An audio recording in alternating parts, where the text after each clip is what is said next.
Bem-vindo à nossa segunda aula de informática e hoje falaremos sobre os componentes físicos do computador, o hardware. Bem, quando se pensa em hardware, o que vem à mente?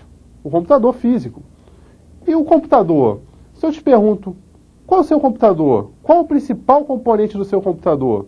Provavelmente a sua resposta será processador. Mas o que será que tem a ver o principal componente com o processador? Bem, o processador é o cérebro da máquina, ele é o principal componente. É o responsável por dizer o que será feito, como será feito, onde será feito, de que forma vai ser feito e fazer em si aquele processamento baseado em binário. Muito bem. Agora, como é formado um processador? O processador é formado basicamente por 4 componentes. E quais são esses componentes? Nós temos o registrador,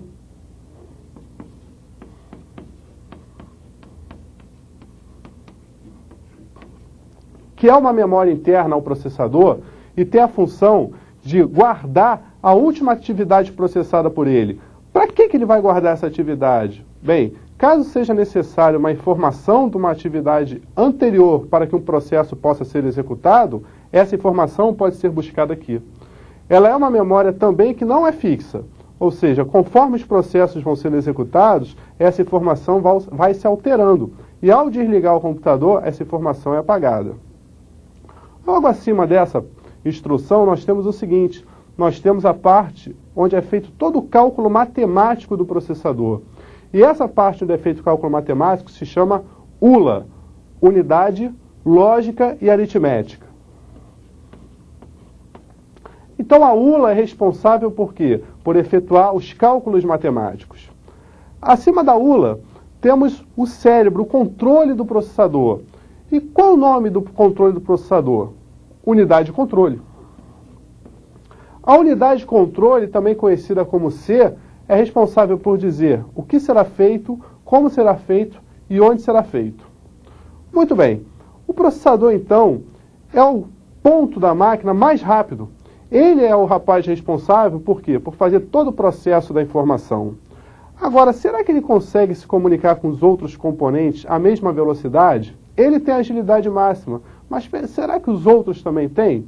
Bem, para minimizar essa diferença de processo, é inserido a ele uma memória de rápido acesso chamada memória cache.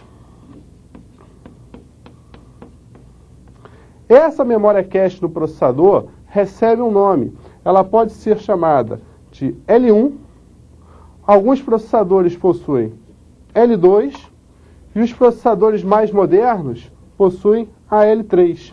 São 3 níveis de memória que auxiliam a comunicação do processador com a memória RAM. Muito bem. O processador é um componente, então, responsável por quase tudo ali, extremamente necessário. Agora, como será a forma de um processador? Bem, temos aqui um processador. Então, esse componente aqui é o componente responsável por fazer, basicamente, toda a parte de processos de uma máquina. Dentro desse componente, nós temos em torno de 165 milhões de outros componentes superintegrados. Aqui, o processador.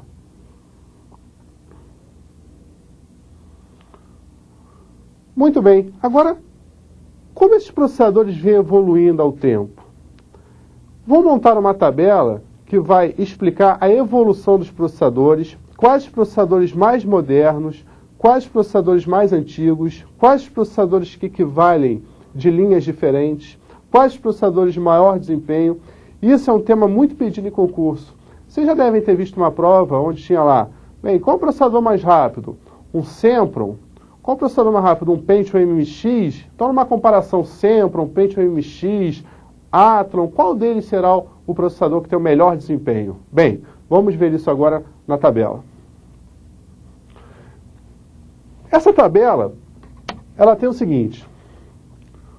O lançamento da linha PC, que se originou no XT, também conhecida como tecnologia estendida, e depois veio evoluindo para a linha AT, uma linha avançada. Essa linha AT se originou no 286, depois passou para o 386, 486, 586, 686, ou seja, veio seguindo uma numeração. E esses processadores eram fabricados por vários tipos de empresa, como, por exemplo, Intel, AMD, IBM, Cyrix, entre outros. Essa evolução veio se dando e a pessoa chegava à loja e falava, bem, eu quero um 486.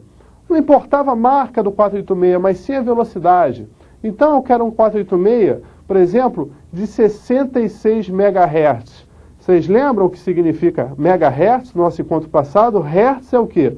Hertz, ele significa velocidade. Então, um processador que tem 66 MHz é um processador com uma velocidade de 66 o quê?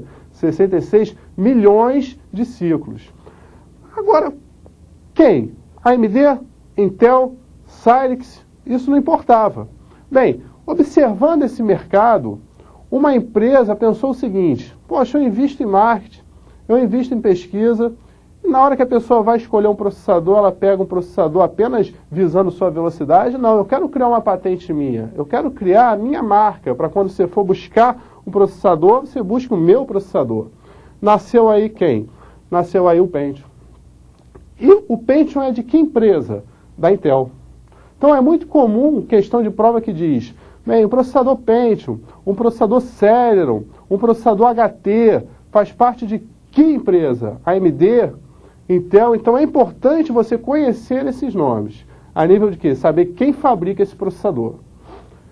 Muito bem, em paralelo a isso, as outras empresas também evoluíram. Porém, hoje, para o mercado de concurso, nós temos dois tops de empresa a nível comparativo de processadores. A Intel e a AMD.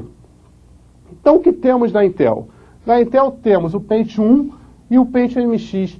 Qual seria a diferença do Pentium 1 para o Pentium MX? O Pentium MX é um processador que possui mais instruções e essas instruções são voltadas à multimídia. É aquela época onde foi inserido no mercado CD-ROM e placa de som. Então, o processador que tem instrução específica para conseguir entender instruções de multimídia, de som e imagem. Comparado a ele, temos o K5, que já é também o que? Já é uma patente da AMD. Então, nesse momento, a AMD observa o mercado e vê, opa, ele lançou uma marca dele, vou lançar a marca dos meus processadores também. Então, temos uma equivalência. O que significa uma equivalência? Computadores de mesma velocidade, processadores, na verdade, de mesma velocidade, só que de fabricantes diferentes. E isso vem evoluindo. Ó. Só que se você observar, há uma diferença no valor dos processadores Intel para os processadores AMD. Então a Intel, vendo isso, ela quis comparar também o mercado na parte de quê? Na parte financeira do mercado.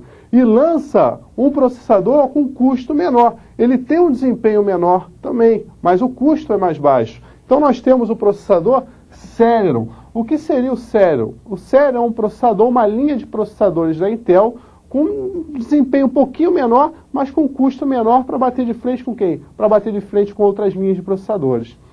Então, Duron.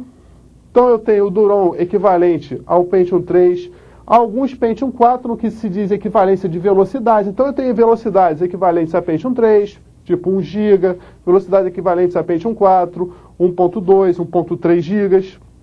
Gigahertz ou gigabyte? Só lembrando, gigahertz, porque é o fator de velocidade. Temos o Athlon. Então, olha só, a linha Athlon, ela já é uma linha voltada ao melhor desempenho. Então, uma comparação de Athlon com Pentium 4 é muito difícil. Provavelmente você não vai ver uma questão dessa, porque eles são equivalentes. Agora, por exemplo, se ele compara um Athlon com um Celeron, então uma questão que diz, qual o processador com melhor desempenho, um Athlon ou um Celeron? Bem, lógico, o Athlon tem o melhor desempenho. Um Sempron ou um Celeron? Bem, aí ele já tem desempenho equivalente. Aí é difícil você dizer, esse é melhor. Então, provavelmente não vai ter uma questão desse tipo. Athlon XP, Pentium 4. Então, o Athlon XP, ele já é uma evolução de quem? Evolução do Athlon com um desempenho maior ainda. E o Pentium 4 também evolui a nível de velocidade com um desempenho melhor. E o computador de ponta? O que nós temos de ponta da AMD e nós temos de ponta da Intel? Nós temos o Athlon 64, que já trabalha com transferência de 64 bits, contra os outros que eram 32 bits. Então, lembram de bits? O que é o bit? Bit é aquele sinal digital de 0 e 1. Então, essa é a capacidade de processamento. Quantos processos, quantos bits ele consegue fazer a cada hertz dele. Nós temos do outro lado, olha, o Pentium 4 HT. O que significa HT? HT é um processador que consegue trabalhar informações em paralelo. O que é informação em paralelo? Ele consegue fazer duas operações a cada ciclo, a cada vez ele consegue fazer dois processos. Beleza. Tanto é que se você for ao sistema Windows e colocar ele para fazer uma identificação no processador HT, ele vai te dizer que você tem dois processadores, quando na verdade você não tem, você tem apenas um. E o que seria o processador Dual Core? Também processador da Intel. É um processador que você tem dois núcleos em apenas um corpo. Então, de linha, nós temos esse aqui. Esse é necessário que você guarde. O que é importante você guardar? É importante você guardar o seguinte. É importante você guardar que hoje nós temos de ponta da AMD a linha Athlon. E nós temos de ponta da Intel a linha Pentium 4. Ponta de quê? Computador ou processador. Isso é outra coisa extremamente necessária. Não confunda computador com processador. O computador é um misto de vários componentes. O processador é apenas um. O processador também é conhecido como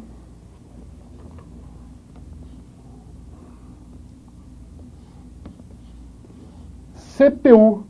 O que vem a ser uma CPU? Bem, uma unidade central de processamento. Então, CPU e processador vão significar a mesma coisa. Então, a CPU é o processador. Muito bem. Então, o que deve ser guardado a nível de processadores? Bem, qual é o top da Intel? A linha Pentium 4. Qual é o da AMD? A linha Athlon. Quais são os processadores de menor desempenho da linha Intel? O Celeron.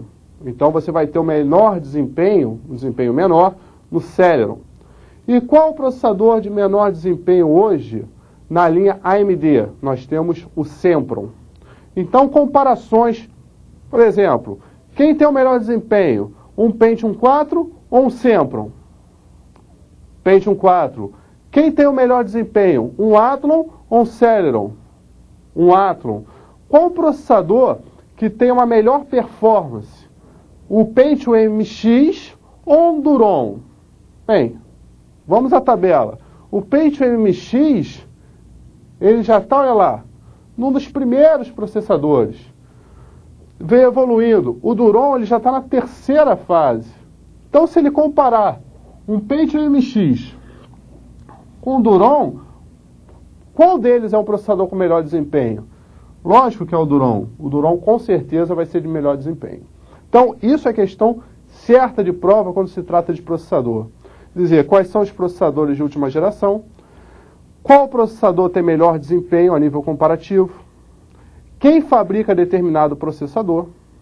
Então vamos conhecer um pouquinho mais sobre esse componente. Uma questão que diga o seguinte: um Pentium 4 2.4. Vamos ver o que podemos falar sobre isso.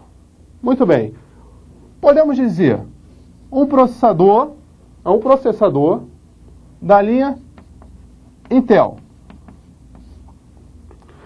2.4. Bem, vamos montar uma tabelinha para entender melhor esses valores. Sempre que vier de 10 a 1000, você vai considerar megahertz, ou seja, 10 a sexta. E quando vier de 1 a 5, você vai considerar gigahertz, 10 a nona. Então, quando ele diz Pentium 4 2.4, eu tenho um processador da Intel com velocidade de 2.4, o quê? 2.4 mega ou giga? Questão de prova. Primeiro, é velocidade, então não se confunda com byte nem bit. E não vai vir aqui megabyte no processador, nem megabit no processador. Vai vir hertz. Agora, giga ou megahertz? 2.4 pertence a essa primeira aqui. Então, 2.4 GHz. Um outro exemplo, vou colocar aqui ao lado. K62500. O que vem a ser um K62500? É um processador? É um computador? Bem, é um processador. Agora, que processador é esse? É um processador Intel? Não. É um processador AMD. E esse 500? 500 o quê? 500 kilo? 500 mega? 500 giga? Bit, byte ou hertz? Bem, 500. E agora? Está entre 10 e 1000? Ou entre 1 e 5? 10 e 1000. Então, 500 megahertz. Tudo bem? Agora vamos lá. Um terceiro exemplo. Qual desses processadores tem o melhor desempenho? Obviamente, esse aqui. Por quê? Além de ser giga, ele está numa geração superior à geração do K6. Ou seja, ele está na geração do Pentium 4. Se eu fosse comparar essa geração com a linha AMD, quem seria o equivalente a esse Pentium 4 da linha AMD? Seria o Athlon. Então aqui, se fosse Athlon, eles seriam equivalentes, mas com o K6 é uma linha mais antiga. Muito bem. Agora nós falamos que o processador é responsável por fazer os cálculos matemáticos, é responsável por controlar o que será feito, como e onde será feito. Nós vimos os tipos de processadores e suas velocidades. Agora, meu Deus, milhões de processos por segundo. Então, o que é 1 Hz? 1 Hz é um ciclo por segundo. Imagina isso aí. 2.4 milhões de ciclos por segundo. Eu citei que cada processador, cada componente daquele, possui milhões de circuitos integrados a ele. Então, isso aí recebe um aquecimento. Conforme isso aí vai processando, isso aí aquece. Ele aquece, muitos componentes estão trabalhando em alta velocidade, gera calor. E o processador ele não tem um controle térmico dele, ele não consegue dizer, olha, não, estou esquentando, eu não estou esquentando, eu tenho que esfriar um pouco. Ele não tem essa capacidade. Então é inserido um processador, ou seja, colocado sobre o processador um componente responsável por resfriar esse processador. Isso tem sido pedido em prova. Que componente é esse responsável por fazer o resfriamento do processador? Esse componente é chamado de cooler. Então aqui, ó,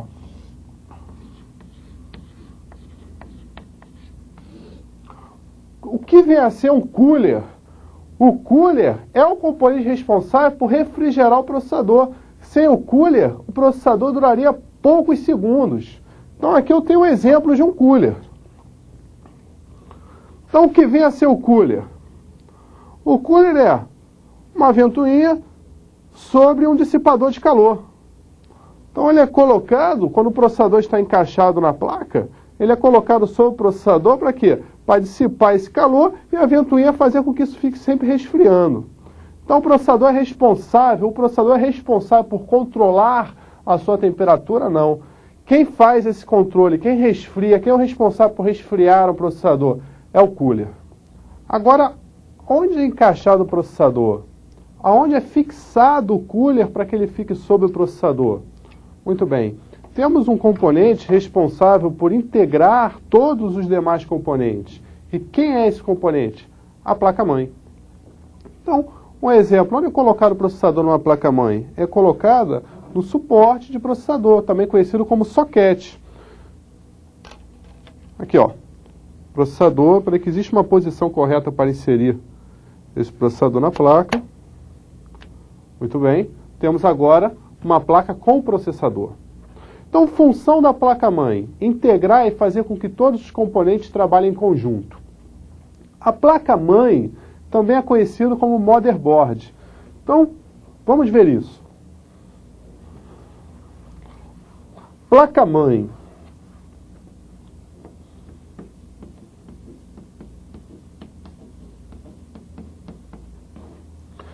Então, a placa-mãe, ela possui o quê? Ela possui as conexões para que você possa ligar os componentes externos.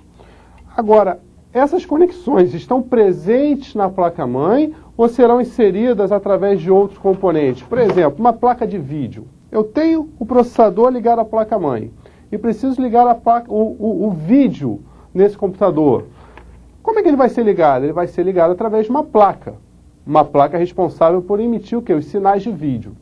Agora, essa placa responsável por emitir os sinais de vídeo, ela já está presente no corpo da placa-mãe ou não? Ela vai ser fixada a esse corpo.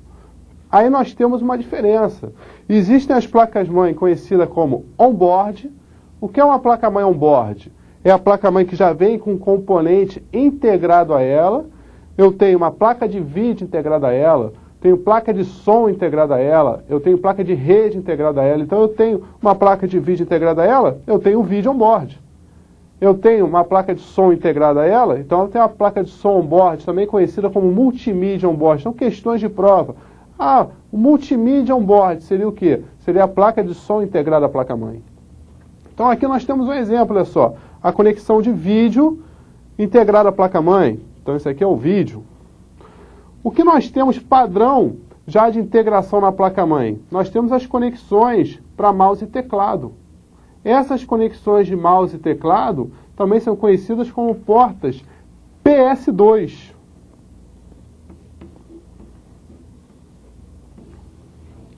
Então, o que vem a ser PS2? PS2 é o conector de mouse e teclado. Então, o verdinho do mouse, o roxinho do teclado. Isso é pedido em prova. Então, existem muitas provas de concurso onde ele coloca o desenho para você ligar, olha só, isso aqui é uma porta PS2. Muito bem, agora nós temos outras conexões. Vamos estudar essas conexões.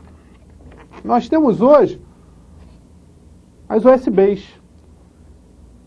E o que vem a ser uma USB? Aqui eu tenho uma USB on-board, ou seja, uma USB integrada à placa-mãe. O que é off-board? Você está falando sobre on-board e off-board? O off-board seria não estar integrado à placa-mãe e eu coloco através de uma placa extra aqui, ó. Venho aqui e conecto no slot da placa-mãe uma outra placa. Então, no exemplo, eu tenho uma placa de vídeo. Essa aqui seria uma placa de vídeo off-board, fora da placa-mãe. Essa aqui é on-board. Então, olha lá, o off-board é o componente que não está integrado à placa-mãe. Então, seria isso, on-board e off-board. Um tema também muito pedido em concurso. Agora, voltando às nossas USBs, que seriam essas portinhas aqui de baixo, essas pequenas. O que nós temos a nível de USB? Bem, USB significa barramento universal serial. Barramento, o que é um barramento? Barramento é uma via de comunicação entre o processador e um componente. Então, o barramento seria isso, a via de comunicação entre o processador e o componente, através de quem? Da placa-mãe. Então, o USB é um barramento hoje universal. O USB, ele tem algumas características interessantes. Quais são? Transferência serial. Ou seja, bit a bit. Ele suporta tecnologia plug and play. O que é a tecnologia plug and play? É a tecnologia na qual você conecta o componente e esse componente já é reconhecido e inicia-se a instalação do componente. Então eu venho com uma impressora USB, conecto essa impressora à portinha USB. Bem, o meu sistema já recebe a informação de que aquilo é uma impressora e já começa uma etapa de instalação. Essa etapa de instalação pode ser preciso você colocar os drives do fabricante, que são aqueles CDs que vêm, ou não, o próprio sistema reconhecer. Mas isso é algo que estudaremos mais à frente. O importante é ele ter a tecnologia de autodetecção. Cada portinha USB, ela consegue dar suporte até 127 componentes. Então, hoje eu tenho portas USBs e cada porta dessa dá suporte até 127 componentes. Então, ele consegue reconhecer essas 127 coisas diferentes conectadas à porta. Essas portas USB, elas se encontram em duas velocidades hoje. Velocidade na versão 1, que vai 12 megas por segundo. E na versão 2.0, 480 megas por segundo. Então, essa é uma das portas de comunicação. Uma porta utilizada por todos os componentes. Você tem teclado USB, você tem mouse USB. Então, o teclado e mouse que nós vimos que se conecta a PS2, ele se conecta a PS2 por padrão.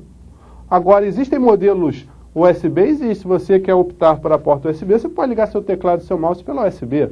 Você tem impressora, câmeras digitais, webcam, componentes de armazenamento externo, como por exemplo o pendrive. Hoje os pendrives USB são muito comuns.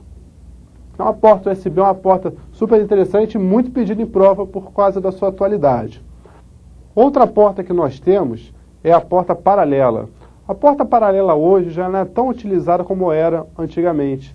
Vamos ver um pouquinho da porta paralela.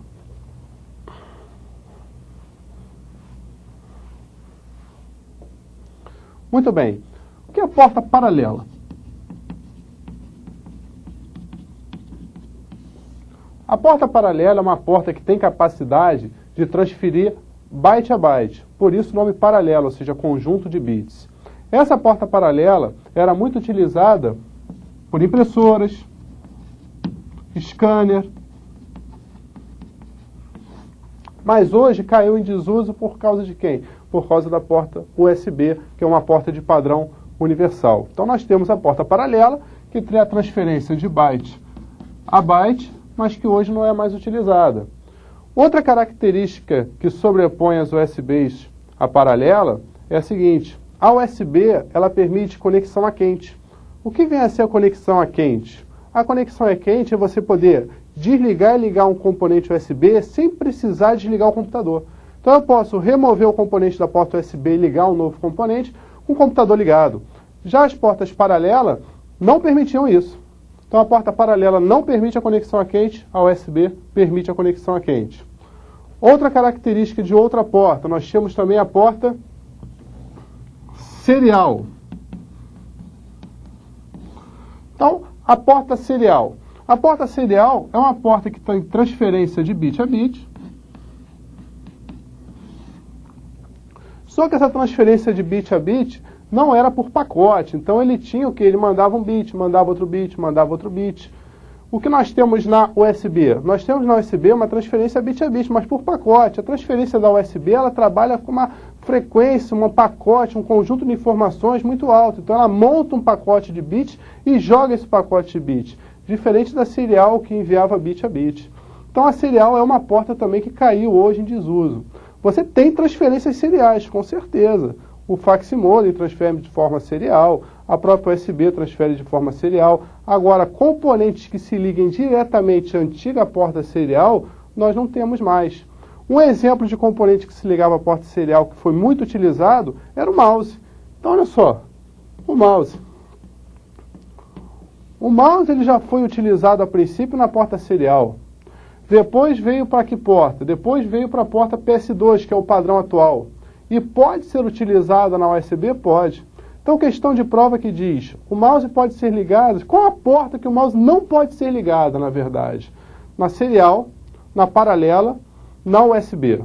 Qual é que ele não pode ser ligada? Serial, paralela ou USB? Na paralela ele não é ligada. Agora eu tenho mouse serial? Tenho mouse serial. Tenho mouse USB? Tenho mouse USB. PS2, com certeza que é o padrão. Então vamos visualizar como são essas portas. Muito bem. Porta paralela, que tinha uma transferência de byte a byte. Quem era utilizado nessa porta paralela? Impressora e scanner. A porta serial, que é essa aqui. Quem se utilizava do recurso da porta serial? Os modelos antigos de mouse. Existiam outros componentes? Existiam qualquer componente que precisasse de uma transferência serial, mas o mais comum era o mouse. Portas USBs, na qual nós temos hoje vários tipos de componentes que se conectam a essa porta. As portas PS2. O que vem a ser essa conexão? Bem, isso aqui é um som on-board, então eu posso dizer que essa placa tem a multimídia on-board. O que é a multimídia on-board? A presença da placa de som on-board. Aí se conectou aqui em cima. Isso aqui é chamado de Game Port. É um conector para joystick. Mas é um recurso que não é muito utilizado a nível de concurso. A nível de concurso, eles pegam mais nessa parte aqui de detecção do que é uma placa de som on-board. Seriam essas conexões no qual você liga o microfone, você tem a entrada de áudio e você tem a saída das caixinhas de som. Muito bem, nós já conhecemos então as conexões de porta externas, ou seja, que liga para componentes externos. Vamos conhecer agora as comunicações internas da placa-mãe. Nós temos os barramentos internos, que são conhecidos como slots de barramento. Então eu vou montar uma tabela onde nós teremos um esquema dos slots de barramento, sua tecnologia, o que é utilizado, quem tem o melhor desempenho. Isso são questões certas de concurso quando se trata de placa-mãe. Então uma questãozinha de barramento interno em placa-mãe. Por exemplo, é correto afirmar que pela taxa de transferência ser maior nas conexões AGP, você deve ligar o seu modem. O que é o modem? É o componente que faz a comunicação da linha telefônica com o computador a esse barramento. E aí? Já que o AGP é mais rápido, eu devo conectar o modem ao AGP para que ele tenha um desempenho melhor? Não. Não porque o barramento AGP não aceita modem, ele só aceita vídeo. Então vamos conhecer os barramentos para ficar apto a responder esse tipo de questão de prova. Então vamos lá. Barramentos da placa-mãe, barramentos de comunicação internos da placa-mãe. Então o que nós temos no barramento interno?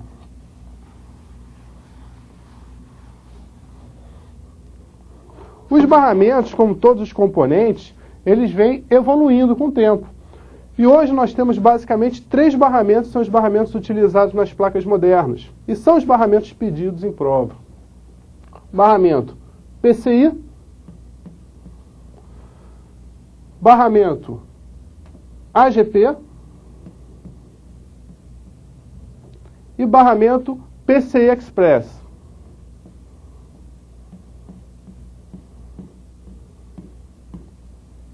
Qual a diferença entre esses barramentos? O que cada um desses é capaz de fazer?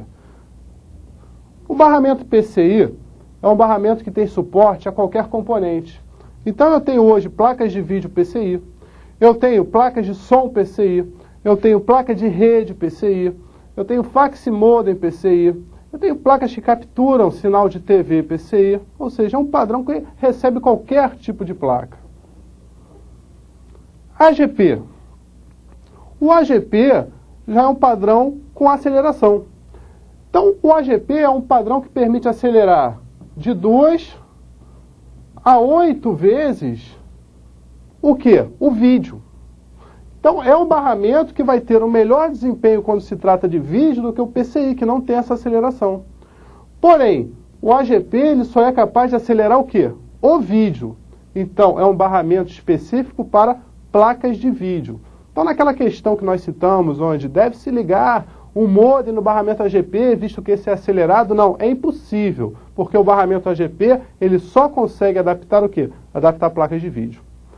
E atualmente nós temos o modelo PCI Express, que é um modelo que tem suporte a vários componentes. Então eu tenho hoje controladora, que iremos conhecer. O que vem a ser a controladora? É um componente que permite eu controlar HDs, controlar CDs, PCI Express. Eu tenho placas de vídeo PCI Express e é um padrão com desempenho melhor do que o AGP. Então o que acontece? Nós temos um barramento universal, que aceita qualquer tipo de componente. Nós temos o AGP, que só aceita a placa de vídeo, porém ele fornece uma aceleração a esse vídeo, então o desempenho dele torna-se melhor. E hoje nós temos a PCI Express, que ainda consegue ser mais rápida que a AGP, ou seja, a AGP já caiu em desuso. Ela já está começando a ser eliminada e está entrando agora o modelo PCI Express, que suporta vídeo, mas também suporta outros componentes. Então, qual o melhor desempenho? Vídeo AGP ou vídeo PCI Express? O vídeo PCI Express hoje tem o melhor desempenho. Então, exemplos de barramento, nós temos aqui 2. Nós temos o slot de barramento, ou seja, o slot que permite a comunicação. Barramento, lembrando, a comunicação entre um componente e o processador através da placa-mãe. Nós temos o PCI, isso aqui é modelo PCI, e nós temos aqui no canto um AGP. Então, outra questão muito interessante de concurso dizia o seguinte: É correto afirmar que eu posso melhorar o desempenho de um componente apenas trocando ele de barramento, mas mantendo o componente em si? E aí, o que vocês me dizem? É possível trocar o componente de barramento trocando apenas o slot e mantendo o componente? Não, não é possível. Um exemplo disso, ó, a nossa placa de vídeo. Podemos observar aqui que ela se encaixou perfeitamente no modelo PCI. Agora, será que essa placa de vídeo ela se encaixaria no modelo AGP? Nós sabemos que o modelo AGP é para vídeo. Porém, ó, não encaixa. Por quê? Ela é para um vídeo modelo AGP e não para um vídeo modelo PCI. Então, ao trocar o tipo de barramento, ou seja, o slot, eu não quero mais o PCI, eu quero um AGP, eu quero um PCI Express, é necessário que você faça o quê? Que você atualize o componente também para que ele seja compatível com esse slot. Muito bem, já conhecemos os slots da placa-mãe, os barramentos internos, já conhecemos as portas de comunicação externa. Agora vamos ver quem controla isso tudo. A placa-mãe ela tem um componente responsável por controlar todo esse fluxo e mandar só o que for importante para o processador. O componente responsável por fazer isso se chama chipset. Então, outra coisa muito pedida a nível de concurso. Qual é o componente responsável por controlar a placa-mãe? Bem, o componente responsável por controlar a placa-mãe é o chipset. Então, chipset, componente responsável por controlar a placa-mãe, podemos observar aqui que o chipset também aquece. Olha aqui o dissipador de calor sobre ele. Aqui nós temos um chipset. Outro componente muito importante na utilização do computador são as memórias. Vamos ver agora como funcionam as memórias, quais seus tipos, como se dividem. Nós temos dois grandes grupos de memórias. As memórias primárias, também conhecidas como principais, e as memórias secundárias, conhecidas como memórias de massa ou auxiliar. Vamos ver as memórias primárias.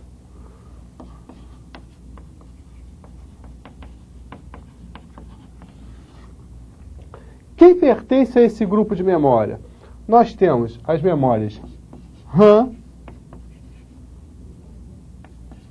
ROM e cache.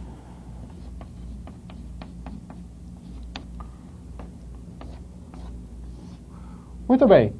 A memória RAM, ela se caracteriza por armazenar temporariamente os programas e dados que estão sendo utilizados no momento. Então, é uma memória volátil. Então, memória RAM, para que serve a memória RAM? Bem, a memória RAM é uma memória de trabalho. Então, tudo aquilo que você está fazendo naquele momento está sendo armazenado aonde? Está sendo armazenado na memória RAM. Se você está digitando um texto, onde está esse texto? Na memória RAM. Se você abrir uma aplicação, o que é o ato de abrir uma aplicação? O ato de abrir uma aplicação é transferir essa aplicação, ou seja, parte que você está utilizando da aplicação para a memória RAM. Então, questão comum de prova. É correto afirmar que a memória RAM armazena parte dos programas e dados que estão sendo utilizados no momento? É correto. E é correto afirmar que ao se desligar um computador, a memória RAM é apagada? Correto. Então, se você está digitando um texto, você não salvou, ou seja, não gravou esse texto numa unidade secundária, o que seria a unidade secundária? É aquela que grava seus dados, esse texto será perdido? Sim. Vai ser perdido porque a RAM não tem capacidade de fixar, ou seja, de gravar informações. Ela só está com a informação enquanto está carregada. Agora, a nível de prova, nós já conhecemos o que é uma memória RAM, o que essa memória RAM faz. Mas quais são os tipos de memória RAM? Atualmente, qual a memória RAM que está sendo utilizada no Pentium 4? Comparativos de velocidade, que é uma memória RAM mais veloz? Então, nós temos o seguinte quadro. Nós temos as memórias RAM, modelo DRAM,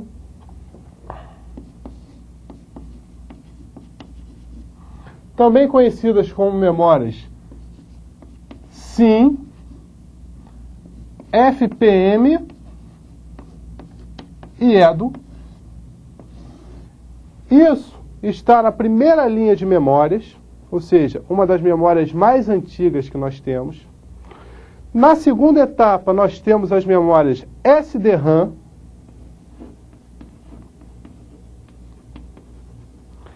E a esse grupo de memórias SDRAM, nós temos as memórias PC, conhecidas como memória DIMM-PC. Quem utilizava dessas DIMM-PC? Quem utilizava da DRAM? Essa DRAM era utilizada na época do Pentium 1, do 486, do 586, ou seja, logo no início. As SDRAM já são utilizadas aonde? No Pentium 2, no K6-2. E atualmente, qual a memória que nós utilizamos? Utilizamos a linha SDRAM 2. A esse grupo de SDRAM 2, quem nós temos? Nós temos a memória DDR. Então, para o grupo de SDRAM 2, nós temos a memória DDR, que é a memória utilizada pelos computadores atualmente. Então, é muito comum se comparar em questões de prova com a memória de melhor desempenho. Memória EDO, a memória DDR ou a memória DIMM-PC, ou seja, a memória PC SDRAM. Bem, se eu comparar uma DDR com uma SDRAM e uma EDO, a de melhor desempenho será quem? Será a DDR, que é a memória utilizada nos Pentium 4, no Sempron, no Athlon, nos computadores atuais. Então, um exemplo de memória DDR, olha aqui, ó. Isso é uma memória DDR. Então, a memória DDR, que é utilizada nos computadores atuais, então nós temos aqui um computador Athlon, um processador Athlon, na verdade, computador misto de componentes, então um processador Athlon, e a essa placa-mãe, a esse conjunto, eu integro agora quem? Eu integro o componente capaz de armazenar temporariamente parte dos programas e dados que estão sendo utilizados. Então aqui eu já tenho uma placa-mãe com processador e memória RAM. Então é interessante você saber o seguinte: a memória de última geração é a DDR e as memórias mais antigas são as DRAMs, FPM e EDO. Muito bem. Vamos agora para a nossa segunda memória primária, que é a memória ROM. Que característica essa memória tem? A memória ROM, ela se caracteriza por vir com informações de fábrica. Ela possui informações do fabricante. Fabricante de quem? Do fabricante da placa-mãe. Então, a essa memória são gravados dados responsáveis por dar a partida, ou seja, dizer como esse computador vai ser iniciado e o que ele suporta. Bem, ele suporta que tipo de componente, que tipo de memória ele suporta, que tipo de processador pode ser encaixado a essa placa-mãe, como essa placa-mãe vai se comportar assim que você ligar a energia elétrica. Então, essas informações vêm aonde? Vêm na ROM. Então, vamos estudar um pouquinho de ROM. Bem, a memória ROM, ou seja, a memória do fabricante. Essa memória é uma memória fixa, ela não é volátil como a RAM. Então, eu posso desligar, ligar o computador várias vezes, que a informação será mantida lá dentro. Recebe nomes específicos também. Podem ser chamadas de PROM, EPROM e EPROM. Qual a diferença da PROM para EPROM para EPROM? Bem, uma ROM, todas elas são, ó, memória ROM. Agora, uma ROM programável. É uma ROM que pode ser gravada pelo fabricante, porque o usuário não vai ter acesso a gravar informações dele nesta memória. Então, olha só, é uma ROM gravada pelo fabricante, agora apenas gravada, ou seja, ela grava uma vez. Eu não consigo substituir, apagar essa memória e regravar os dados internos dela. Então, a memória PROM é uma memória que aceita uma gravação. A EPROM já é uma PROM que pode ser o quê? Que pode ser apagada, lá, erase PROM. Então, uma PROM que se apaga. Então, Então, uma memória onde você pode apagar e gravar dados várias vezes dentro dela. Porém, ela tem uma característica interessante. Para que possa ser apagada, é necessário que você utilize raios ultravioletas. Ou seja, é necessário um equipamento específico para fazer o apagamento e a gravação nessa memória. Já a EEPROM, ela é capaz de apagar e gravar de forma elétrica, ou seja, apenas com estímulos elétricos. É a memória utilizada atualmente pelos computadores. Já escutou falar em atualização de BIOS? A capacidade de você, através da internet, ir ao site do fabricante e gravar novos dados para essa memória? O que você ganha atualizando essa memória? Você ganha maior compatibilidade. As versões mais novas vão permitir que essa placa seja compatível com mais itens de mercado. Muito bem, agora falamos sobre os modelos das memórias ROM. Agora, é a informação que vem gravada de fábrica, é a memória que vem com a informação de fábrica fixa. Que informação é essa? Muito bem, a informação gravada dentro da memória ROM são as seguintes. Eu tenho o BIOS, o POST e o setup.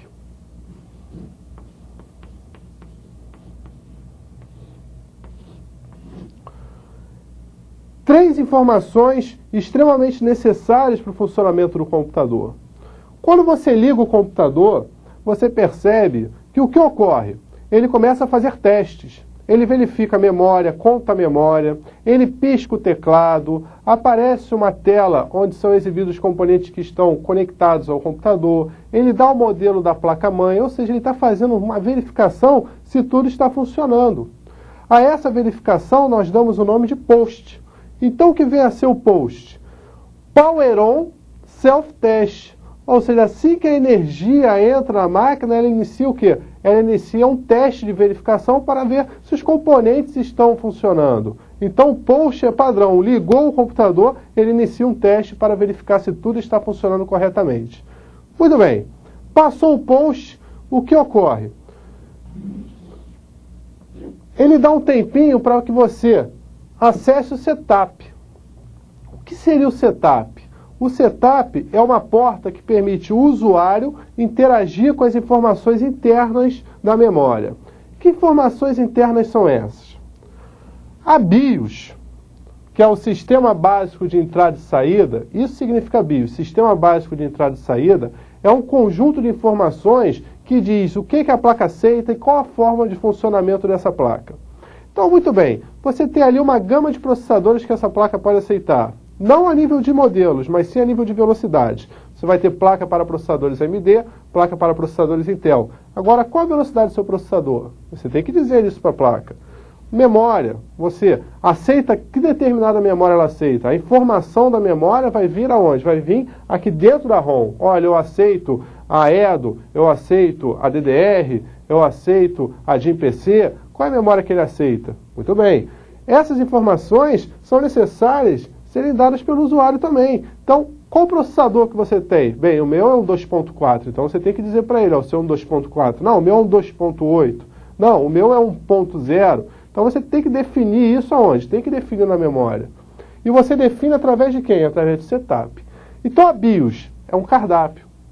Na BIOS eu tenho tudo que pode ser utilizado e como será utilizado dentro dessa placa, ou seja, dentro dessa placa-mãe. Porque a BIOS é uma memória que está interna à ROM. E a ROM vem aonde? Na placa-mãe. Então está lá o cardápio. Agora, desse cardápio, o que eu quero? Como é que eu vou interagir com esse cardápio? Como é que eu vou escolher o que eu tenho para ser utilizado nessa placa-mãe? Eu vou escolher através do setup. Então, o setup ele vai permitir que o usuário interaja com as opções internas aonde? Nas opções internas da memória. Então, você foi e interagiu com essa opção. Você disse, bem, meu processador é um Pentium 2.0. O meu HD tem tanto de memória. Eu tenho determinados componentes. Eu quero começar, eu quero dar o boot. O que é o boot? Eu quero inicializar meu computador pela unidade disquete. Ou não, eu quero inicializar o computador pela unidade CD. Você define quem vai dar o boot na máquina. E como é que você faz isso? Pelo setup. Agora, nós falamos o seguinte, o único capaz de gravar informações nessa memória ROM é o fabricante. Então, como é que você pode definir essas informações, desligar o computador, ligar o computador novamente e as informações não serem perdidas, elas estarem lá ainda? Então, vamos ver como funciona esse circuito interligado à memória ROM. Então, vamos ver aqui. Nós temos a memória ROM. E nessa memória ROM nós temos as informações de BIOS, POST e setup. Através do setup, você escolhe o que será utilizado nessa placa. Muito bem. Uma vez escolhido isso, é armazenada onde? É armazenada numa memória na própria placa-mãe.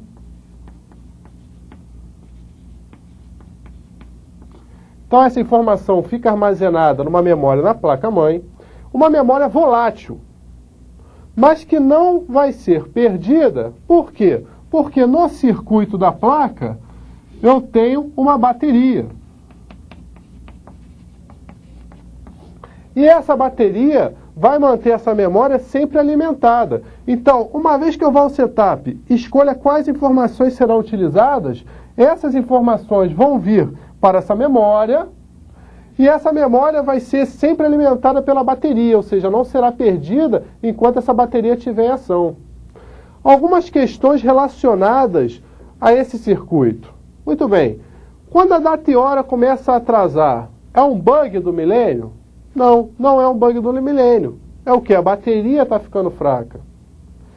Outra muito comum é o seguinte, é correto afirmar que as informações de data e hora são armazenadas no sistema operacional.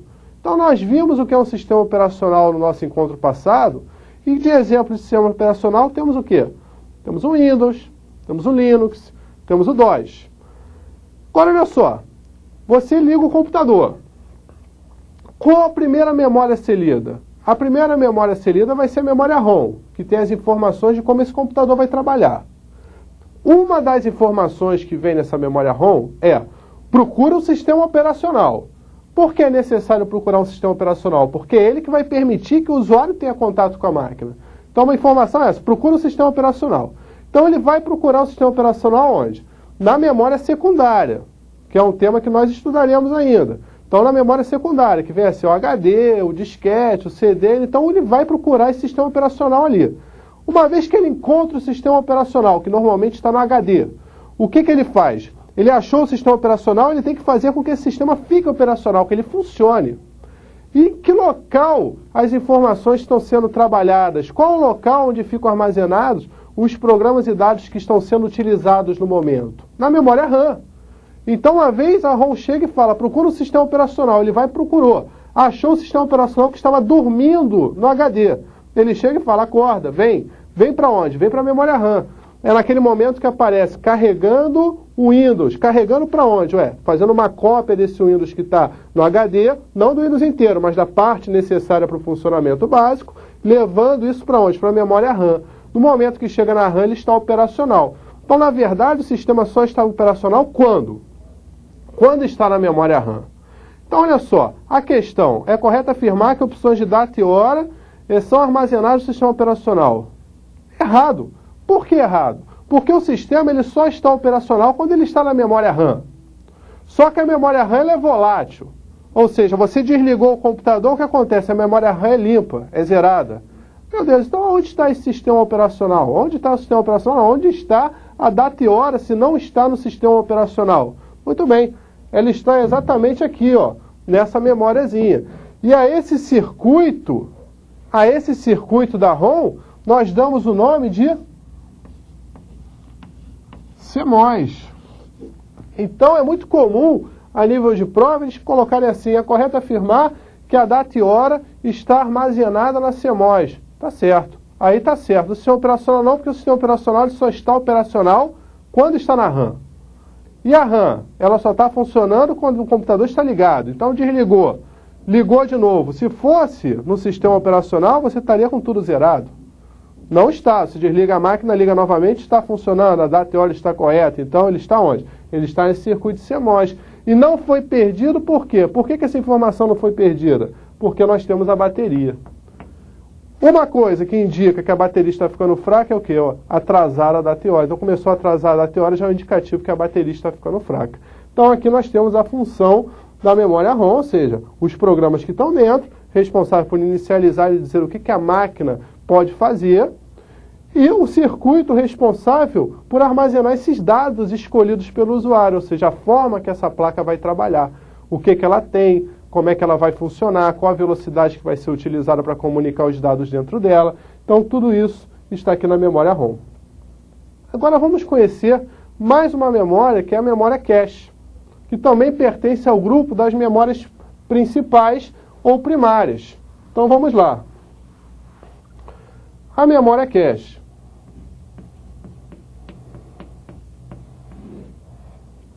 A memória cache é uma memória volátil. A memória cache ela tem uma capacidade muito pequena. Então eu tenho aí 128 kilobytes de cache, 256 kilobytes de cache, 512, 1024. Então olha só, 512K, 1024 já é o quê?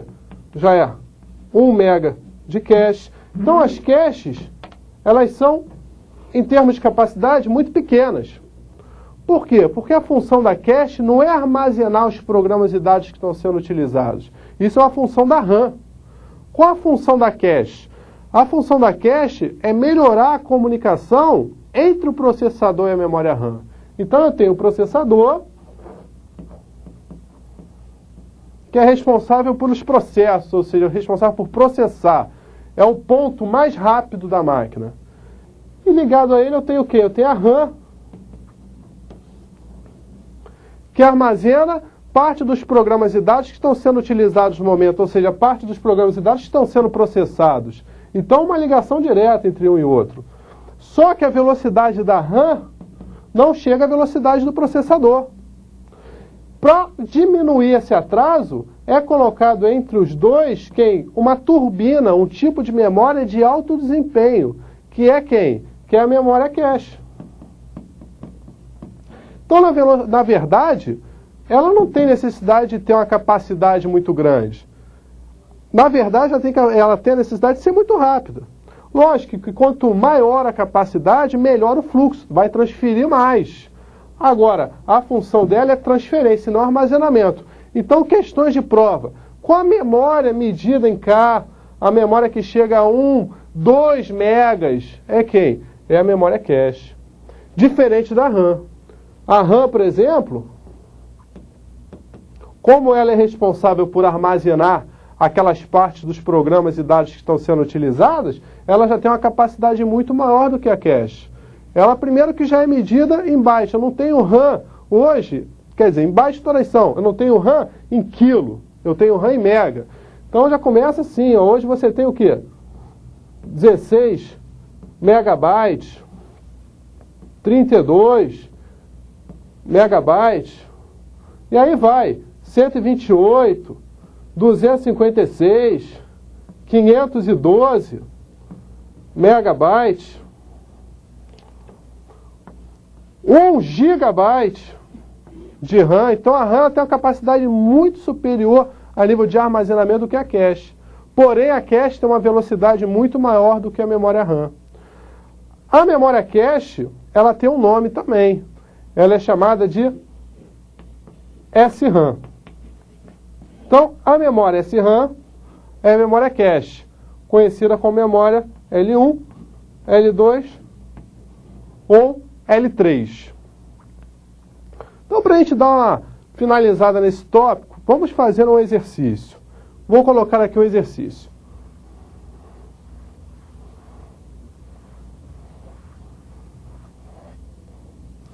Eu tenho os seguintes valores.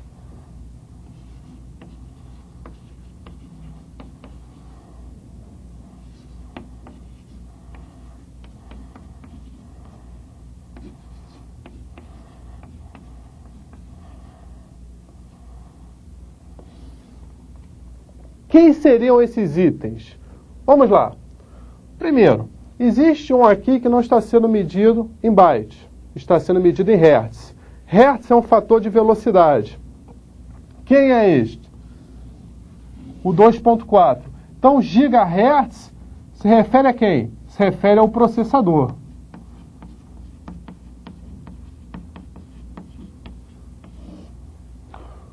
Agora, 512 kilobytes. Kilobyte é uma unidade muito pequena. Então, olha só, armazenamento pequeno. Então, qual componente que não precisa ter um grande armazenamento, mas sim um desempenho melhor? A memória cache. Então, que componente é esse? É o cache. Isso é muito comum em prova, você identificar quem é quem. O de cima, ó, 256 megabytes. Quem trabalha em mega, quem tem uma capacidade maior de armazenamento? A memória RAM. Então, a memória RAM, ela tem que armazenar mais, por quê? Porque ela vai precisar ficar com parte dos programas e dados que estão sendo utilizados no momento. Então, nesse encontro, nós estudamos a parte de placa-mãe, nós estudamos a parte de portas de comunicação, memórias primárias, estudamos processadores. No nosso encontro anterior, estudamos a linguagem da máquina e os conceitos. E para o nosso próximo encontro, teremos a parte de memória secundária, ou seja, aquela capaz de gravar, de armazenar dados, impressoras e monitores. Obrigado e até a próxima.